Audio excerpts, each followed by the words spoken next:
like the fact that he's very specific in saying in the prophecy, where a lot of times people get words, they're very general, right? So it kind of could maybe fit. They could have multiple meanings. Multiple meanings. But when God speaks through Mark, what I love about this, it's very specific. When he announces, it will be like a shot heard around the world. Is that not true? Yes. Amen. Did that not happen? Ich mag die Tatsache, dass er sehr präzise ist in dem, was er in den Weissagungen sagt.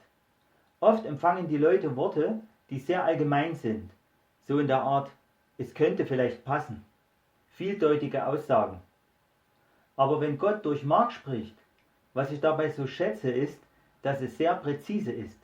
Zum Beispiel, wenn er seine Kandidatur bekannt gibt, wird es wie eine Erschütterung sein, die auf der ganzen Welt gehört wird. Ist das nicht wahr?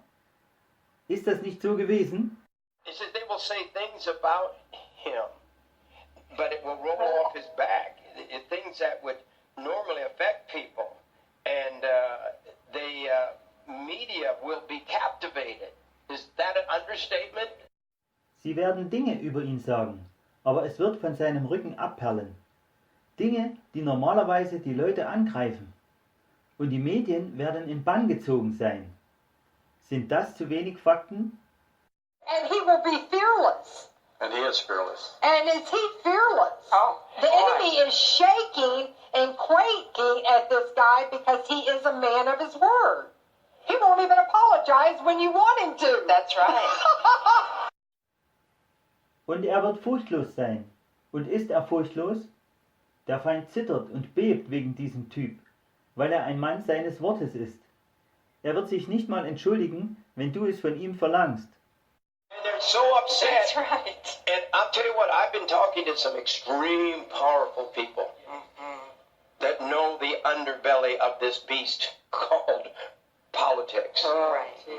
And it says here, the enemy will quake and shake when he is announced that he is running for president. Doctor, why do you think the enemy is so nervous and want to kill? I mean, they spend hundreds of millions of dollars, just like you're saying here, to destroy this candidate. You know, I look at Trump as like Mr. Smith goes to Washington, or, you know, I look at, you know, as Reagan, my dear friend that I love so much. Mr. Reagan was kind of stepped out. He was a very well-known person, but he wasn't a political person until he went for governor and did different things. But he stepped out, and people hated him as much as they hate Mr. Trump. And I can't endorse anything except God's word.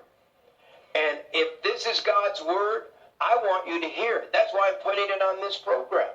I want you to pray about this, because I'll tell you what, the way it looks, we've got two choices. And so you better pray whether you want Hillary Clinton as president of the United States or you want Donald Trump. And what is God saying? Absolutely. What did you guys think when you first, he gave you this prophecy? Did you accept it at first? Because I know you weren't a Trump man in the beginning, because Trump wasn't running. You're right. You were a Ted man. Und sie sind so ärgerlich. Ich habe mich mit ein paar sehr mächtigen Leuten unterhalten, die die Schwachstellen dieser Bestie kennen, genannt Politik. Und es heißt hier, der Feind wird beben und zittern, wenn er bekannt gegeben hat, dass er für das Präsidentenamt kandidiert. Doktor, warum denkst du, dass der Feind so aufgeregt ist und ihn töten will? Sie gaben hunderte Millionen Dollar aus, wie du es hier sagst, um diesen Kandidaten zu vernichten. Ich sehe Trump wie in dem Film Mr. Smith Goes to Washington. Wie Reagan, mein lieber Freund, den ich sehr mag. Herr Reagan trat einfach in die Öffentlichkeit. Er war eine sehr bekannte Person, aber er war keine politische Person, bis er Gouverneur werden wollte und anderes. Aber er trat in die Öffentlichkeit und die Leute hassten ihn, genauso wie sie Herrn Trump hassen. Ich kann alles annehmen und das Wort Gottes akzeptieren. Und wenn das Gottes Wort ist, dann möchte ich, dass ihr das hört. Deshalb brachte ich es in diese Sendung. Ich möchte, dass ihr darüber betet. Denn so wie es aussieht, haben wir zwei Möglichkeiten.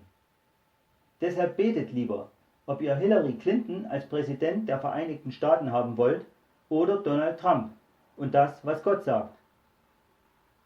Was waren eure ersten Gedanken, als er euch diese Weissagung gab? Habt ihr es gleich angenommen? Denn ich weiß ja, dass du kein Trump-Anhänger warst. Du warst ein Ted-Anhänger. I was a cruise man, absolutely. But when I saw this prophecy, when the Spirit of God hit me, like someone slapped me in the face, it awakened me, and I said, wait, whose side am I going to be on? Remember Moses, and you remember when the Korah rebellion? And remember the people that sided with Korah, how the earth opened up and swallowed them? Well, we as Christians have got to make the right choice, because if we don't, this nation is in decline. And this nation will be in judgment, and our children and our grandchildren will not have the great America that we want for them. And that spirit of Antichrist, again, is majorly on one of these candidates, and that's Hillary Clinton. And you see, and Jesus even said there'll be many antichrists in the world. Well, that spirit of Antichrist is on our president right now. And so as Christians, we have got to turn out and vote. If we don't turn out and vote, we are electing Hillary Clinton. Ich war ein Cruise-Anhänger, absolut. Als ich die Weissagung sah, traf mich der Heilige Geist, als ob ich eine geklatscht bekomme. Es weckte mich auf und ich sagte, Moment mal, auf welcher Seite werde ich stehen? Denkt an Mose, denkt an die Rebellion Korachs und denkt an die Leute auf der Seite Korachs, wie sich die Erde öffnete und sie verschlang. Wir als Christen müssen die richtige Wahl treffen. Denn wenn wir es nicht tun, geht diese Nation unter. Und diese Nation wird Gericht auf sich ziehen. Und unsere Kinder und Enkel werden kein großartiges Amerika haben, das wir für sie möchten. Und dieser Geist des Antichrist ist gewaltig auf einem dieser Kandidaten. Und das ist Hillary Clinton. Jesus sagte, dass viele Antichristen in der Welt sein werden. Dieser antichristliche Geist ist auf unserem aktuellen Präsidenten. Deshalb müssen wir uns als Christen aufmachen und wählen. Wenn wir uns nicht aufmachen und wählen, wählen wir Hillary Clinton.